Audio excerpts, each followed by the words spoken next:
Hello people, this is me Marut Tiwari. आपका स्वागत है इस यूट्यूब सेशन में। आज हम लोग एक बहुत इंटरेस्टिंग और इम्पॉर्टेंट टॉपिक के बारे में बात करने वाले हैं, जो कि डायनेमिक्स का एक कंसेप्चुअल बिंदु है, एक कंसेप्चुअल सब टॉपिक है बहुत आसान, लेकिन बहुत सारे लोग फिर भी इसमें कंफ्यूज रहते हैं।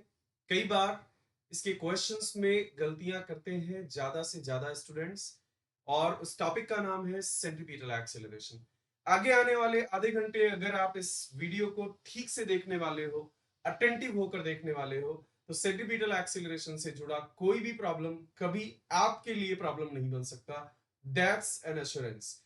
सिर्फ आधे घंटे आपके मैं डिमांड करता हूं, और आधे घंटे में सेंट्रीपिटल एक्सीलरेशन के कंसेप्ट, डेरिवेशन से लेकर प्रॉब्लम्स तक सबको लेकर एक एब्सोल्यूट क्लैरिटी आपके दिमाग में मैं इंजेक्ट करने वाला हूं। इससे पहले कि सेंट्रीपिटल एक्सीलरेशन की बात शुरू करें, मैं आपको बता दूं मेरे बारे में। मैंने एमटेक किया है आईआईटी खड़गपुर से। 2013 बैच का टॉपर रहा हूं वहां पर मैंने एक बुक लिखी है, get in 75 days, complete mechanical engineering की बुक है। एंड 9 साल से लगातार 20,000 से भी ज्यादा एस्पायरेंट्स को कोच कर चुका हूं, गाइड कर चुका हूं, मेंटर कर चुका हूं। So this is all about me. Unacademy पर मेरी प्रोफाइल चेक करना मत भूलना। 70 मिलियन वॉच मिनट्स के साथ I am one of the top most educators at Unacademy in the GATE and ESE segment. एंड ये सारे डेडिकेशन, सारे रिव्यूज, सारा कुछ आप चेक कर सकते हो। एंड मेक श्योर जब आप प्रोफाइल चेक ही करोगे तो फॉलो करना मत भूलना। अनअकैडमी पर आप फॉलो कर सकते हैं मुझे, मारुत लाइव मेरी आईडी है। तो आज हम बात करने वाले हैं 30 मिनट के इस कैप्सूल सेशन में सेंट्रीपिटल एक्सीलरेशन के बारे में। सेंट्रीपिटल एक्सीलरेशन हो या मैकेनिक्स से लेकर फ्लूइड मैकेनिक्स तक, और थ्योरी ऑफ मशीन से लेकर थ्योरी ऑफ फेलियर्स तक, और टर्बो मशीनरी से लेकर पावर प्लांट इंजीनियरिंग तक, बेसिक थर्मोडायनेमिक्स से लेकर प्रोडक्शन तक, अनअकैडमी आपको देता है best content, daily practice problems, tests, weekly tests, और सब कुछ इस तरह से कि आप अल्टीमेटली एक बेहतरीन रिजल्ट के साथ सक्सेसफुल बन के उभरे और रैंक लेकर आए अल्टीमेटली। सो गेट 2023 की एक अभूतपूर्व तैयारी अगर आप करना चाहते हो, एक जबरदस्त तैयारी करना चाहते हो, तो इस टीम के साथ जुड़ जाओ। प्रोडक्शन राजीव सर, डिजाइन के सारे सब्जेक्ट्स मैं, और थर्मल के सारे सब्जेक्ट्स नेगी सर। ये टीम आपको एक एक अल्टीमेट पैकेज देने वाली है गेट और इंजीनियरिंग सर्विसेज एग्जाम्स की प्रिपरेशन में।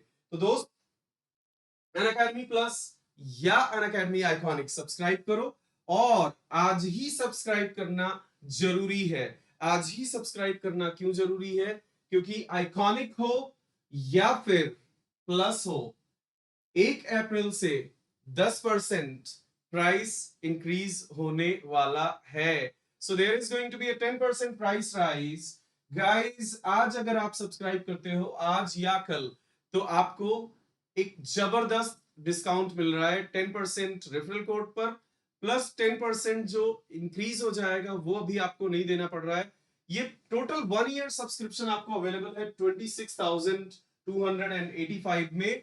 कोड आपको यूज करना है MTLIVE। कोड यूज करने के बाद, प्लस का सब्सक्रिप्शन लेने के बाद, अनअकैडमी ऐप पर मुझे मैसेज करना मत भूलना, सो दैट मैं आपको फर्दर गाइड कर सकूं कि किस तरह से आपको अपनी प्रिपरेशन जर्नी में आगे बढ़ना है। या फिर अगर आप अनअकैडमी ऐप पर मैसेज ना कर सके, तो मेरी किसी भी लाइव स्पेशल क्लास में या किसी भी क्लास में आकर आप मुझे रेज हैंड करके बता सकते हैं कि सर मैंने आपका कोड यूज करके सब्सक्राइब कर लिया है, and then I will guide you further. So make sure that आपको कोड यूज करना है MTLIVE अगर आपको एक जबरदस्त गाइडेंस चाहिए पूरे साल। एंड मैं फिर से आपको बता दूं कि आज और कल 2 ही दिन ये स्पेशल प्राइस अवेलेबल है। आज या कल अगर आप सब्सक्राइब करते हो, तो आपको 26,000 में 1 साल का गेट और एएससी का पूरा सब्सक्रिप्शन मिलने वाला है। And it's worth it, believe me guys, it's worth it. 26,000 पे करके आप जो कुछ भी सीखने वाले हो कॉलेज में, इसका 10 गुना पे करके आपने इससे 10 गुना कम सीखा होगा, ये गारंटी है। चलो जी, तो शुरुआत करते हैं हम। Let's start our topic. Our topic is centripetal acceleration and मैं फिर से आपको बता दूं, आधे घंटे आप मेरे साथ जितने अटेंटिव बन के रह सकते हो उतने अटेंटिव बन के रहना, और आधे घंटे बाद जब आप इस सेशन को देखकर उठोगे तो अभी के कंपैरिजन में आप एक बेटर, एक नॉलेजेबल, एक वाइज इंसान होगे, क्योंकि सेंट्रीपिटल एक्सेलरेशन एक्चुअली एक अमेजिंग कंसेप्ट है। समझने की कोशिश करते हैं कि सेंट्रीपिटल एक्सेलरेशन है क्या और उससे जुड़ी प्रॉब्लम्स किस तरह से फॉर्मुलेट होती हैं गेट या इंजीनियरिंग सर्विसेज एग्जाम्स जैसे कॉम्पिटिटिव एग्जाम्स में। तो दोस्त, कर्वीलिनियर एक्सेलरेशन, सेंट्रीपिटल एक्सेलरेशन एक कर्वीलिनियर मोशन में अराइज होने वाला एक्सेलरेशन है। तो सबसे पहले कर्वीलिनियर मोशन की बात करते हैं। Let's say we have got this curvilinear motion. Wait a moment, I need to zoom it out to 100%. Yes, now it is good. So, okay, let's go ahead. तो कोई भी ऐसे कर्वीलिनियर मोशन है, ये कर्व किसी भी curved path पर particle travel कर रहा है और इस समय यहाँ पर टॉप पर मैं देख रहा हूँ उसे, टॉप जरूरी नहीं है, कहीं पर भी मैं देख रहा हूँ, मुझे पता है कि उसकी वेलोसिटी टेंजेंशियल होगी और ऐसी दिखेगी। नेक्स्ट मोमेंट जब मैं उसे देखने वाला हूँ पार्टिकल को, तो नेक्स्ट मोमेंट उसकी वेलोसिटी के मैग्नीट्यूड में कुछ चेंज हो चुका होगा, लेकिन मैग्नीट्यूड में ही नहीं, उसके डायरेक्शन में भी तो चेंज हो चुका होगा। अगर वो एक कर्व्ड पाथ पर ट्रेवल कर रहा है तो उसके मैग्नीट्यूड के साथ साथ उसके डायरेक्शन में भी तो चेंज हो चुका होगा। इस तरह से मैं अगर इनिशियल वेलोसिटी जो कि है v और फाइनल वेलोसिटी जो कि है v प्लस dv, इन दोनों इनिशियल और फाइनल वेलोसिटीज को एक पॉइंट पर बनाऊं, तो इनिशियल वेलोसिटी से फाइनल वेलोसिटी की तरफ जो इनिशियल वेलोसिटी के हेड से फाइनल वेलोसिटी के हेड की तरफ जो वेक्टर ड्रॉ होगा उसे हम कहेंगे वो वेलोसिटी में चेंज को रिप्रेजेंट कर रहा है। क्या रिप्रेजेंट कर रहा है? वो वेलोसिटी में चेंज को रिप्रेजेंट कर रहा है। सो दोस्त, वेक्टर ओ ए रिप्रेजेंट कर रहा है initial velocity, vector O B represent कर रहा है फाइनल वेलोसिटी, और वेक्टर ए बी रिप्रेजेंट कर रहा है change in velocity. Initial plus change is equal to final. आप बड़े आराम से देख सकते हो दैट इनिशियल में अगर आप चेंज को ऐड करते हो, वेक्टोरियली ऐड करते हो, तो आपको फाइनल वेलोसिटी मिलती हुई दिख रही है। It's very clearly visible. Initial plus change is equal to final. Initial plus change is equal to final. Initial plus change से जहां आप पहुंचते हो सीधे सीधे फाइनल वेलोसिटी से भी आप वहीं पहुंचते हो। तो ये तो बिल्कुल क्लियर है कि ए बी रिप्रेजेंट कर रहा है change in velocity. O A vector is representing initial velocity, O A vector initial velocity represent कर रहा है, ए बी वेक्टर रिप्रेजेंट कर रहा है change in velocity, and O B vector represent कर रहा है फाइनल वेलोसिटी। तो चेंज मिल चुका है मुझे। क्या है चेंज? चेंज है A B vector, that is representing the change. अब आप गौर से देखो, ये जो चेंज है ना, A B vector is representing the change in velocity. A B vector change in velocity को रिप्रेजेंट कर रहा है। अब इस चेंज इन वेलोसिटी के आपको दो कंपोनेंट्स दिखेंगे। एक कंपोनेंट दिखेगा इंस्टेंटेनियस वेलोसिटी के अलोंग, और दूसरा कंपोनेंट दिखेगा इनिशियल इंस्टेंटेनियस वेलोसिटी के परपेंडिकुलर। इंस्टेंटेनियस वेलोसिटी के अलोंग जो कंपोनेंट है, ध्यान से समझियो, इंस्टेंटेनियस वेलोसिटी के अलोंग जो कंपोनेंट है उसे मैं लिखता हूं AC, और इंस्टेंटेनियस वेलोसिटी के परपेंडिकुलर जो कंपोनेंट है उसे मैंने लिखा है CB। इंस्टेंटेनियस वेलोसिटी के अलोंग जो कंपोनेंट है दैट इज AC, एंड उसे हम कहने वाले हैं, क्योंकि इंस्टेंटेनियस वेलोसिटी के अलोंग है इसलिए उसे हम कहने वाले हैं टेंजेंशियल चेंज इन वेलोसिटी। वो टेंजेंशियल चेंज इन वेलोसिटी है AC। AC को मैं लिख सकता हूं OC माइनस OA, और ओसी को मैं लिख सकता हूं, ओसी को मैं लिख सकता हूं, अगर इनिशियल वेलोसिटी और फाइनल वेलोसिटी के बीच में एंगल है डी थीटा, तो ओसी को मैं लिख सकता हूं v plus DV cos D theta. Then OC can be written as v plus DV cos D theta. And my dear friends, O A क्या है? ओ ए है v।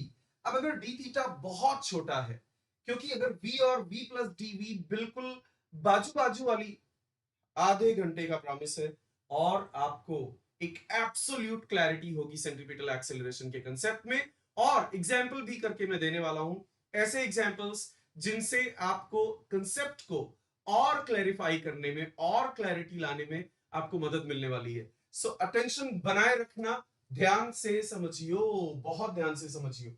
सो दोस्त, अगर आपने बिल्कुल पास पास की दो पोजीशंस ली हैं इंस्टेंटेनियस चेंज देखने के लिए, एकदम अभी ये वेलोसिटी थी और अभी ये वेलोसिटी हो गई, तो जाहिर सी बात है d theta is a very छोटू quantity. And if d theta is a very छोटू quantity, if d theta is very छोटू क्वांटिटी, डी थीटा अगर एक बहुत छोटी क्वांटिटी है, तो cos d theta will be tending to 1। आप जानते हो cos 0 होता है 1, तो cos d theta will be tending to 1। cos d theta को 1 रखते ही आप देखोगे कि v और v कैंसिल हो जाएगा, और इस तरह से मुझे मिला है टेंजेंशियल चेंज। वेलोसिटी में चेंज का टेंजेंशियल कंपोनेंट dv के इक्वल है। वेलोसिटी में चेंज का टेंजेंशियल कंपोनेंट dv के इक्वल है। लेकिन not little surprisingly, actually little surprisingly उसका इंट्यूशन क्या है अभी अभी आपको पता चल जाएगा, लेकिन वेलोसिटी में चेंज का एक कंपोनेंट खुद वेलोसिटी के ही परपेंडिकुलर है। वेलोसिटी में चेंज का एक कंपोनेंट, cv वाला कंपोनेंट, खुद इंस्टेंटेनियस वेलोसिटी के ही परपेंडिकुलर है। वेलोसिटी में चेंज पर्पल वाला है और उसका एक कंपोनेंट v पर परपेंडिकुलर दिख रहा है आपको। जरा एक्सप्लोर करते हैं उसकी वैल्यू क्या होगी। dvn आप बड़े आराम से देख सकते हो cb के इक्वल है, और cb को आप देख सकते हो ob sin d थीटा लिख सकते हैं हम लोग। cb can be written as ob sin d theta, isn't it? और ob क्या है दोस्त? ob है v plus dv। ob is v plus dv and sin d theta. अगर d थीटा टेंडिंग टू 0 है तो sin d theta tending to क्या हो जाएगा? d थीटा टेंडिंग टू 0 है तो sin d theta tending to d theta, isn't it?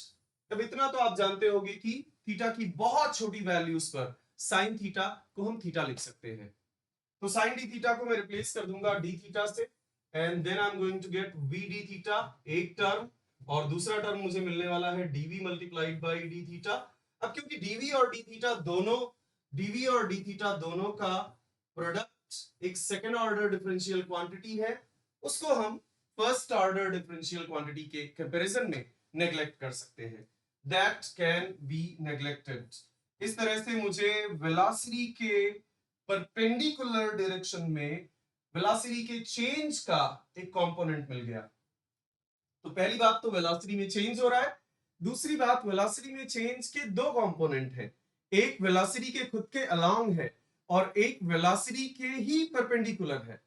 मजे की बात है कि एक क्वांटिटी में होने वाला चेंज उस क्वांटिटी के ही परपेंडिकुलर है। dv क्या है? वेलोसिटी में चेंज क्या है? v में चेंज, और वो v के ही परपेंडिकुलर है, उसका एक कंपोनेंट v के ही परपेंडिकुलर है। तो दोस्त उसकी वैल्यू क्या मिल गई मुझे? उसकी वैल्यू मिल गई मुझे v d थीटा। इसका मतलब समझे दया, इसका मतलब दैट वेलोसिटी में चेंज इस कर्वी लीनियर मोशन में जो वेलोसिटी में चेंज एग्जिस्ट कर रहा है उसके दो कंपोनेंट है, एक टेंजेंशियल और दूसरा नॉर्मल। एक टेंजेंट के अलोंग यानी कि वेलोसिटी की खुद की डायरेक्शन में, और दूसरा नॉर्मल यानी कि इंस्टेंटेनियस वेलोसिटी के परपेंडिकुलर डायरेक्शन में। मेरे प्यारे दोस्तों, मेरे प्यारे दोस्तों, जो टेंजेंशियल चेंज है वेलोसिटी में, उसको अगर मैं टाइम से डिवाइड कर दूं तो मुझे टेंजेंशियल एक्सेलरेशन मिल जाएगा, मुझे टेंजेंशियल एक्सेलरेशन मिल जाएगा। और टेंजेंशियल एक्सेलरेशन मिलता है dv बाई dt। सिंपली ऐसा लगता है कि जैसे एक्सेलरेशन की डेफिनेशन ही प्रकट हो गई हो। बट अगर मैं इस नॉर्मल चेंज इन वेलोसिटी में चेंज का जो नॉर्मल कंपोनेंट है उसे अगर मैं टाइम से डिवाइड करूं तो एक और एक्सेलरेशन मिलने वाला है, और उस एक्सेलरेशन की वैल्यू होगी v d theta by dt। अब ये d थीटा बाई dt आपको लग रहा होगा कि यार ये इस तरह का एक्सप्रेशन तो पहली बार मैं देख रहा हूं, बट बिलीव मी ये सबसे क्लासिकल एक्सप्रेशन है। This is the most classical expression of this is the most classical expression of centripetal acceleration। centripetal acceleration का शायद सबसे अनूठा इक्वेशन है ये v d theta by dt। d theta by dt क्या रिप्रेजेंट कर रहा है? d theta by dt represent कर रहा है, ध्यान से समझियो, बहुत ध्यान से समझियो, क्योंकि अब हम डिराइव कर चुके हैं चीजों को। Now that we have derived the things, अब हमें इंट्यूशन समझनी है, अब हमें इसका पोस्टमार्टम समझना है, अब हमें समझना है कि ये जो कुछ भी आ रहा है क्यों आ रहा है। बहुत ध्यान से समझियो। तो ये जो एक्सीलरेशन मिल रहा है बेटा dv बाई dt, ये तो एकदम इंट्यूटिव है, एकदम फीलिंग है इसमें कि एक्सीलरेशन होता ही है rate of change of velocity with respect to time. Acceleration की बात जब आप करते हो तो आप जानते ही हो कि एक्सेलरेशन का मतलब ही है rate of change of velocity with respect to time. लेकिन ये क्या मिल रहा है, और इसमें dv जैसा कोई टर्म नहीं है, इसमें there is no term like dv।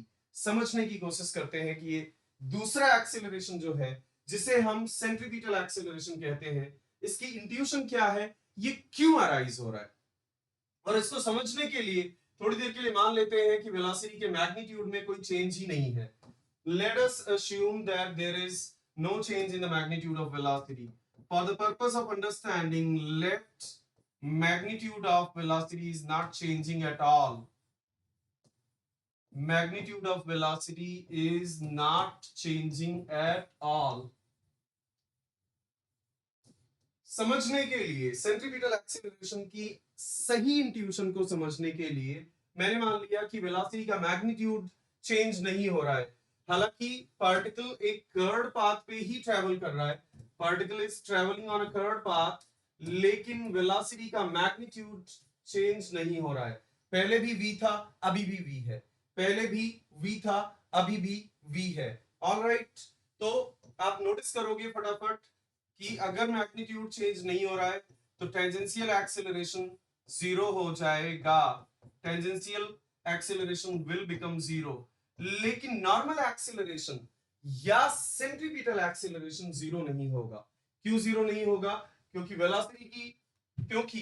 Velocity का मैग्नीट्यूड खुद एग्जिस्ट तो कर रहा है ना। और यही नहीं, इवन अगर वेलोसिटी के मैग्नीट्यूड में चेंज नहीं भी हो रहा है तो वेलोसिटी के डायरेक्शन में चेंज होने की वजह से d थीटा तो एग्जिस्ट कर रहा है। अगर वेलोसिटी के मैग्नीट्यूड में चेंज नहीं भी हो रहा है तो वेलोसिटी के डायरेक्शन में चेंज होने की वजह से d थीटा तो एग्जिस्ट कर रहा है। इसका मतलब ध्यान से समझियो, सेंट्रीपिटल एक्सेलरेशन इसलिए नहीं अराइज होता कि वेलोसिटी के मैग्नीट्यूड में चेंज हुआ।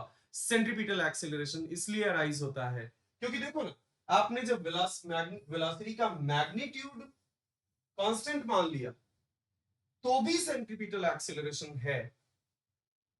वेलोसिटी का मैग्नीट्यूड चेंज ना भी हो रहा हो तब भी सेंट्रीपिटल एक्सेलरेशन अराइज होगा, क्योंकि सेंट्रीपिटल एक्सेलरेशन वेलोसिटी के डायरेक्शन में चेंज की वजह से अराइज होता है। उसमें ये जो डी थीटा बैठा हुआ है ये इसी बात को कन्वे करना चाहता है कि दोस्त, जब तक velocity vector, initial velocity vector और फाइनल वेलोसिटी वेक्टर के बीच में एक डी थीटा एग्जिस्ट करेगा, वेलोसिटी वेक्टर की डायरेक्शन चेंज हो जाएगी, तब तक मैं आता रहूंगा। फिर भले ही कांस्टेंट स्पीड से ही पार्टिकल क्यों ना मूव कर रहा हो, भले ही अभी भी 5 मीटर पर सेकेंड से मूव कर रहा हो और थोड़ी देर बाद भी 5 मीटर पर सेकंड से मूव कर रहा हो। तो अभी और थोड़ी देर बाद पार्टिकल की वेलोसिटी का मैग्नीट्यूड सेम हो सकता है, लेकिन सेंट्रीपिटल एक्सेलरेशन फिर भी अराइज होने वाला है, सेंट्रीपिटल एक्सेलरेशन फिर भी प्रकट होने वाला है, क्योंकि centripetal acceleration arises because of change in direction of the velocity। आज के बाद से आप याद रखोगे कि टेंजेंशियल एक्सेलरेशन किस लिए अराइज होता है। टेंजेंशियल एक्सेलरेशन अराइज होता है, टेंजेंशियल एक्सेलरेशन किस वजह से अराइज होता है। टेंजेंशियल एक्सेलरेशन अराइज होता है due to the change in magnitude of velocity, arises due to change in magnitude of velocity। एक टेंजेंशियल एक्सेलरेशन इसलिए अराइज होता है कि वेलोसिटी के मैग्नीट्यूड में चेंज हुआ, लेकिन मेरे प्यारे दोस्तों सेंटीमीटर एक्सेलरेशन इसलिए अराइज होता है कि वेलोसिटी के डायरेक्शन में चेंज हुआ। इस नॉर्मल एक्सेलरेशन को कहते हैं सेंटीमीटर एक्सेलरेशन, और सेंटीमीटर एक्सेलरेशन इसलिए अराइज होता है क्योंकि वेलोसिटी के डायरेक्शन में चेंज हुआ। So it arises due to change in direction of velocity. हाँ जी, अगर आपको कोई बोले कि एक पार्टिकल कांस्टेंट स्पीड से, एक छोटा सा क्वेश्चन इस तरह का बनाया जा सकता है कि एक पार्टिकल कांस्टेंट स्पीड से एक सर्कुलर पाथ पे ट्रेवल कर रहा है। A particle is traveling with constant speed। अगर एक पार्टिकल एक कांस्टेंट स्पीड के साथ सर्कुलर पाथ पे ट्रेवल कर रहा है, उसका एक्सेलरेशन क्या होगा। उसका एक्सेलरेशन टेंजेंशियल तो एग्जिस्ट नहीं करेगा, लेकिन सेंट्रीपिटल एक्सेलरेशन कांस्टेंट स्पीड होने के बावजूद सेंट्रीपिटल एक्सेलरेशन एग्जिस्ट करेगा, और वो सेंट्रीपिटल एक्सेलरेशन हमेशा इसके पाथ पे, इसके टेंजेंट पे परपेंडिकुलर होगा, यानी कि सेंटर की तरफ। जब ये यहां होगा पार्टिकल, तो सेंट्रीपिटल एक्सेलरेशन ऐसा होगा। जब ये पार्टिकल यहां होगा तो सेंट्रीपिटल एक्सेलरेशन हमेशा टेंजेंट पे परपेंडिकुलर। वो तो आपने डेरिवेशन में देखा, वो dvn लिखा था मैंने। अब इस फाइनली एक छोटा सा काम हमें और करना है, और वो काम क्या है दोस्त। वो काम ये है कि d थीटा को थोड़ा सा और सिंप्लीफाई करेंगे। ये जो नॉर्मल एक्सेलरेशन का एक्सप्रेशन हमें मिला था ना, v d theta by dt, इस नॉर्मल आज के पहले तक सेंट्रीपिटल एक्सेलरेशन का ये एक्सप्रेशन आपने नहीं देखा है। आपने जो देखा है वो अभी आने वाला है, लेकिन क्योंकि आजकल गेट थोड़े out of the box questions पूछते रहता है, इसलिए मेक श्योर सेंट्रीपिटल एक्सेलरेशन का ये तरीका भी याद रखने वाले हो आप।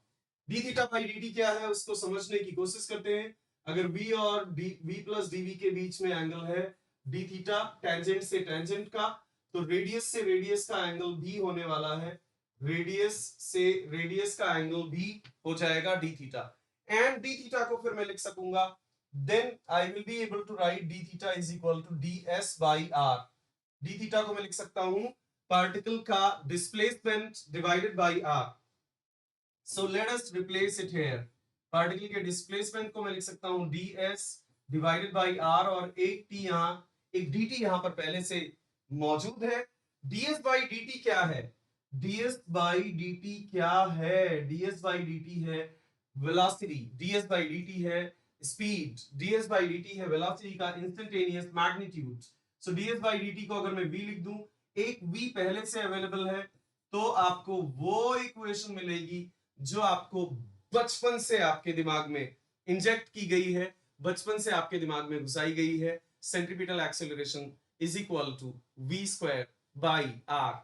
सो हाँ बिल्कुल होता है v स्क्वायर बाई आर, हाँ बिल्कुल होता है v स्क्वायर बाई आर, लेकिन आपको आज से एक और नया तरीका पता है सेंट्रीपिटल एक्सेलरेशन को लिखने का, that centripetal acceleration is equal to instantaneous velocity into velocity के डायरेक्शन में चेंज का rate.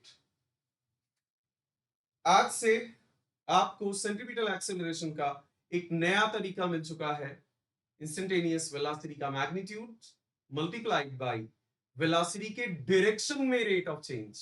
D theta by dt क्या है। डी थीटा बाई dt है वेलोसिटी के डायरेक्शन में rate of change. Cool. So do remember this, Now let us go ahead and try solving some problems on this amazing, this beautiful, this super concept. So this was the concept of tangential and centripetal acceleration.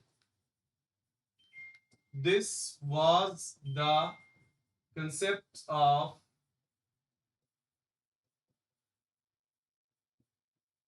tangential and centripetal acceleration. करते हैं कुछ problems. Let us now try solving some problems.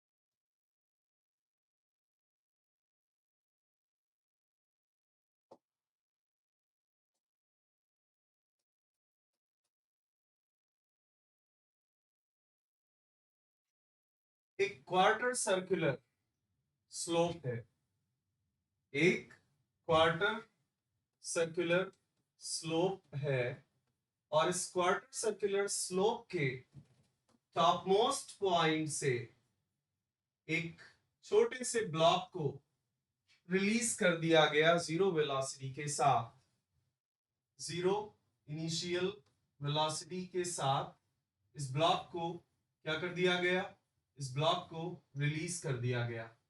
This block is released with zero initial velocity. आपको बताना है कि जिस समय ये छोटा सा ब्लॉक ट्रेवल करते करते करते करते एक ऐसी पोजीशन पर पहुंच चुका होगा जो पोजीशन इनिशियल पोजीशन के कंपैरिजन में थीटा एंगल पर है, एक ऐसी पोजीशन पर पहुंच चुका होगा जो पोजीशन इनिशियल पोजीशन के कंपैरिजन में थीटा एंगल पर है. उस समय आपको बताना है कि इस ब्लॉक का क्वार्टर सर्कुलर फ्रेम के साथ normal reaction क्या होगा. At that time, what will be the normal reaction of this block with the quarter circular frame? ध्यान रखना ये क्वार्टर सर्कुलर फ्रेम है जिसका सेंटर यहाँ पर है, तो ये भी इस क्वार्टर सर्कुलर फ्रेम की रेडियस है और ये भी क्वार्टर सर्कुलर फ्रेम की रेडियस है. ध्यान से समझियो. तो हमें फाइंड आउट करना है कि क्या होगी इसकी रेट, क्या होगा इसका नॉर्मल रिएक्शन फोर्स ब्लॉक का फ्रेम के साथ. ये जो क्वार्टर सर्कुलर फ्रेम है रेड वाला, ये एक फिक्स फ्रेम है. जिस समय ये ब्लॉक की पोजीशन थीटा एंगल पर है इनिशियल पोजीशन के कंपैरिजन में. तो दो सबसे पहले इससे पहले कि नॉर्मल रिएक्शन फाइंड आउट करें, पहला पार्ट ये है कि हमें उस समय उसकी वेलोसिटी फाइंड आउट करनी है और दूसरे पार्ट में हमें नॉर्मल रिएक्शन फाइंड आउट करनी है. तो पोजीशन ए से उसे रिलीज किया जाता है, जब वो पोजीशन बी पर होगा उस समय उसकी वेलोसिटी क्या होगी ये हमें फाइंड आउट करना है. और दूसरा हमें नॉर्मल रिएक्शन फाइंड आउट करनी है उस ब्लॉक और ग्राउंड के बीच में जब ब्लॉक पोजीशन बी पर पहुंच चुका है. तो वेलोसिटी फाइंड आउट करने के लिए हम यूज करेंगे ब्रह्मास्त्र जिसे कहते हैं work energy principle. By the way given है दैट ये एक फ्रिक्शनलेस सरफेस है. Work energy principle. So given है that this is a frictionless surface. Okay, this is a frictionless surface. ये एक फ्रिक्शनलेस सरफेस, ये एक फ्रिक्शनलेस सरफेस है. ओके, तो वर्क एनर्जी प्रिंसिपल कहता है कि और कोई यहाँ पर वर्क हो नहीं रहा है तो work done by any other force is not present. Gravitational potential energy initial plus kinetic energy initial plus strain energy initial is equal to gravitational potential energy final plus kinetic energy final plus strain energy final. Work energy principle को बहुत detail में depth में जाकर मैंने सिखाया है. अगर आप मैकेनिक्स के जो मेरे YouTube पर कॉम्प्रिहेंसिव लेक्चर्स अवेलेबल हैं वहां पर देखोगे. लेकिन मुझे उम्मीद है कि इतना बेसिक आइडिया तो आपको होगा कि एनर्जी कंजर्व रहती है. अब इनिशियल ग्रेविटेशनल पोटेंशियल एनर्जी को मैंने जीरो मान लिया, इनिशियल काइनेटिक एनर्जी जीरो है ऐसा गिवन है क्वेश्चन में, एंड कोई स्प्रिंग वगैरह नहीं है इसलिए स्ट्रेन एनर्जी जीरो हो गई. There is no spring nothing, इसलिए strain energy zero. Initial position के कंपैरिजन में फाइनल पोजीशन पर, इनिशियल पोजीशन के कंपैरिजन में फाइनल पोजीशन पर आप बता दो मुझे क्या है gravitational potential energy. Initial position के कंपैरिजन में फाइनल पोजीशन पर ग्रेविटेशनल पोटेंशियल एनर्जी है -mgh। इनिशियल पोजीशन पे अगर मैं रेफरेंस लेता हूं तो उसके कंपैरिजन में ग्रेविटेशनल पोटेंशियल एनर्जी है -mgh। And final kinetic energy क्या हो जाएगी? फाइनल काइनेटिक एनर्जी हो जाएगी half mvv²। Strain energy final क्या है? स्ट्रेन एनर्जी फाइनल है 0। m ने m को मार दिया और मुझे मिलने वाला है vv² is equal to 2gh। h की वैल्यू क्या होगी दोस्त? h की वैल्यू बहुत क्लियरली आप देख सकते हो, बहुत क्लियरली आप देख सकते हो ट्राइंगल OAB में, ट्राइंगल OAB में OB क्या है? OB है R, ये एंगल है थीटा, तो आप h फाइंड आउट कर सकते हो। h value is R sin theta, h value is R sin theta. So आपको मिल जाएगा vb² is equal to 2gr sin theta.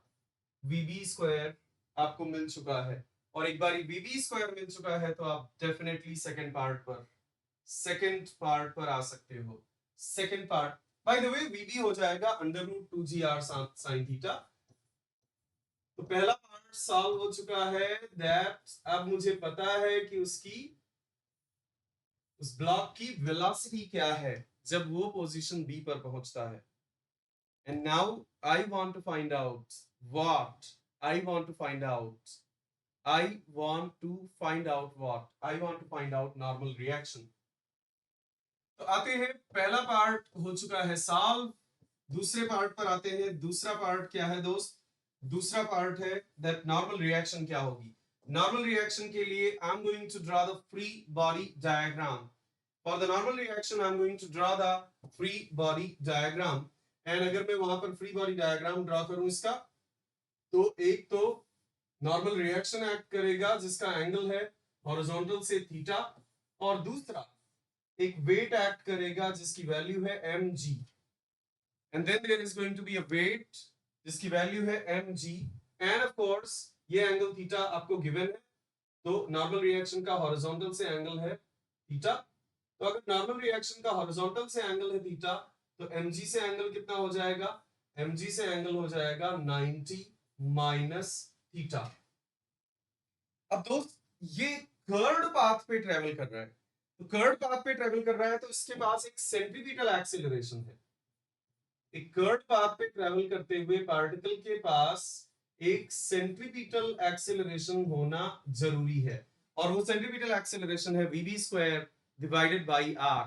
Newton's second law कहता है कि अगर किसी डायरेक्शन में एक्सीलरेशन एग्जिस्ट करता है तो उस एक्सीलरेशन की वैल्यू उसी डायरेक्शन में लगने वाले फोर्स को मास से डिवाइड करके मिलेगी। न्यूटन्स सेकंड लॉ कहता है। अब मैं अप्लाई करने वाला हूं मैकेनिक्स का सबसे पावरफुल प्रिंसिपल, और मैकेनिक्स का सबसे पावरफुल प्रिंसिपल है Newton's second law. Centripetal acceleration की समझ जिससे नहीं है वो इस प्रॉब्लम को सॉल्व नहीं कर सकता, क्योंकि एक ऑप्शन एग्जामिनर देगा आपको n is equal to mg cos 90 minus theta, वो सही नहीं होगा, that will not be correct। सो मैं न्यूटन सेकंड लॉ लिखने वाला हूं। न्यूटन सेकंड लॉ कहता है कि अगर एक्सीलरेशन है तो हमेशा फोर्स डिवाइडेड बाय मास के इक्वल होगा। एक्सीलरेशन कितना है सेंटर की तरफ? एक्सीलरेशन है सेंटर की तरफ vv² बाई r, और सेंटर की तरफ लगने वाला नेट फोर्स कितना है? सेंटर की तरफ लगने वाला नेट फोर्स है normal reaction minus mg sin theta. Normal reaction minus mg sin theta. My dear friends, vb² की वैल्यू आपके पास है, वो वैल्यू पुट करो, सिंपलीफाई करो, and you are done with this. तो vb² डिवाइडेड बाय r की वैल्यू है 2g sin theta. 2g sin theta is equal to n minus and by the way m से डिवाइड भी तो करोगे, हाँ जी, तो m को इधर ले जाके मल्टीप्लाई कर दिया, and then we have n minus mg sin theta. finally we have normal reaction is equal to, finally we have normal reaction is equal to 3mg sin theta, 3mg sin theta। मुझे उम्मीद ही नहीं वरन विश्वास भी है कि आपको centripetal acceleration का ये अमेजिंग कंसेप्ट कि वेलोसिटी का मैग्नीट्यूड चेंज ना भी हो, इवन इफ वेलोसिटी का मैग्नीट्यूड ना चेंज हो रहा हो तो भी वेलोसिटी के डायरेक्शन में चेंज की वजह से एक एक्सेलरेशन अराइज होता है जिसे हम कहते हैं सेंट्रीपिटल एक्सेलरेशन। और सेंट्रीपिटल एक्सेलरेशन की value v square by r होती है, ये आपने पहले से सीखा हुआ था। आज आपने एक और नया तरीका जाना है सेंट्रीपिटल एक्सेलरेशन को एक्सप्रेस करने का, और वो है इंस्टेंटेनियस वेलोसिटी का मैग्नीट्यूड इनटू वेलोसिटी के डायरेक्शन का rate of change v into D theta by D T. ये एक प्रॉब्लम हमने की जो डायनेमिक्स की प्रॉब्लम है, लेकिन बिना सेंट्रीपिटल एक्सेलरेशन की ये प्रॉब्लम सॉल्व नहीं की जा सकती। अगर मैकेनिकल इंजीनियरिंग को कंसेप्चुअल डेप्थ में जाकर स्टेप बाय स्टेप बिल्ड करना है आपको, और प्रैक्टिस यूं करनी है कि फिर एक अनमैचेबल लर्निंग हो आपकी, और सीधे आप एक डबल डिजिट रैंक की तरफ टारगेट कर सकें। तो आ जाओ अनअकैडमी पर, आओ कभी अनअकैडमी पर दोस्त, and I promise this to you that ये 26,000 और ये स्पेशल प्राइस सिर्फ आज और कल ही वैलिड है, ये ध्यान रखना। 1 अप्रैल से प्राइसेस बढ़ने वाले हैं, 10% इंक्रीज होने वाला है प्राइस में। तो आज ये अपॉर्चुनिटी मिस मत होने दो। आज मेक श्योर दैट 26,000, एंड ये आपकी लाइफ का सबसे बेहतरीन इन्वेस्टमेंट होने वाला है, क्योंकि आने वाले 6 महीने में मैं और आप मिलकर सुर में सुर, लय में लय, ताल में ताल मिलाकर गेट के इस सफर को ना कि सिर्फ एंजॉयबल बनाएंगे, बल्कि ऐसा भी बनाएंगे जहां आप अपने रैंक की तरफ ऐसी एक मेहनत कर सको जैसी आपने पहले कभी सोची ना हो। एंड मैं आपके साथ दिन रात मेहनत करने के लिए तैयार रहूंगा। लगातार पिछले 2 साल से रिकॉर्ड है डीडीआर बैचेस का, दैट स्टूडेंट्स के साथ दिन रात मेहनत की गई है, और यही वजह है कि गेट 2022 में बहुत सारे स्टूडेंट्स सफलता के झंडे गाड़ते हुए नजर आए हैं। इसी चैनल पर आप देख सकते हो बहुत सारे स्टूडेंट्स के साथ जिनकी डबल डिजिट रैंक है, उसके साथ उनके साथ मेरे इंटरव्यूज प्रेजेंट हैं। धन्यवाद दोस्त, आप रैंक लेकर आए, आप सफल हो और अपने पेरेंट्स का नाम रोशन करें, थोड़ा बहुत मेरा भी। धन्यवाद, लेट्स क्रैक इट।